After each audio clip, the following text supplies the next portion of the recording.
3 years ago, we started to think about what is our end state going to look like. And we identified 6 primary metrics or ways that we wanted to look at it. And some of these are actually Goldilocks measures. There is no right or wrong.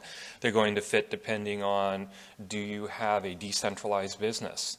How does HR show up today and its role? Some HR departments are much more technically around workforce management practices.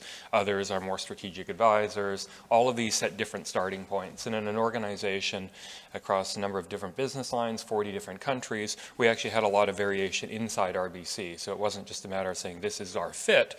It's how are we actually going to fit this across a number of different businesses, all of where we're in different places in terms of HR's role with the business, but also the business's view of how people need to be managed. So again, I mentioned this earlier, and I won't dwell too much on it, but there is that self-reinforcing success.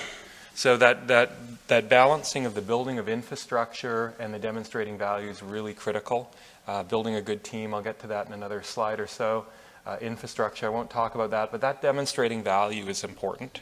I found what was really useful when I was appointed to the role is I went out and met all of the HR executive, the HR business partners, the heads of the COOs and the HR functions, and went and asked them, what is your number one issue that you don't have a line of sight on? Because analytics and reporting and the use of data might be able to help that.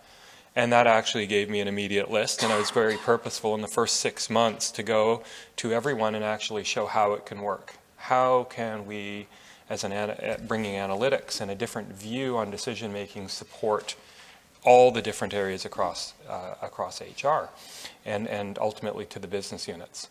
And I think what was also important about that type of early success is it actually was important to find out how in every organization it's a little different, how do things fit together? How does the compensation and the talent decisions get made together? Or do they get made together? And how might analytics help actually integrate decisions that might, for organizational reasons, not be?